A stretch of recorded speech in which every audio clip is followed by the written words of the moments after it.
माता लक्ष्मीला प्रसन्न करण्यासाठी काही उपाय. दररोज दीपदान करा. सकाळी व संध्याकाळी देवघरात तुपाचा किंवा तेलाचा दिवा लावा. कमळाचे फूल किंवा कमळगट्टा अर्पण करा.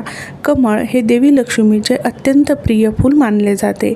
घर स्वच्छ व नीटनेटके ठेवा. अस्वच्छता, अव्यवस्था आणि कलह असलेल्या ठिकाणी लक्ष्मीचा वास कमी होतो. शुक्रवारी विशेष पूजा करा. शुक्रवार हा देवी लक्ष्मीचा दिवस मानला जातो. त्या दिवशी लक्ष्मी स्तोत्र, स्त्री सूक्त किंवा कनकधारा स्तोत्राचे पठण करणे शुभ मानले जाते. तुळशीची सेवा करा. दररोज तुळशीला पाणी अर्पण करून संध्याकाळी दिवा लावावा. दान धर्म करा. गरजूंना अन्नदान, वस्त्रदान किंवा आर्थिक मदत केल्याने लक्ष्मीची कृपा प्राप्त होते. ओम श्री महालक्ष्मी नमः या मंत्राचा रोज 108 वेळा जप करणे लाभदायक मानले जाते.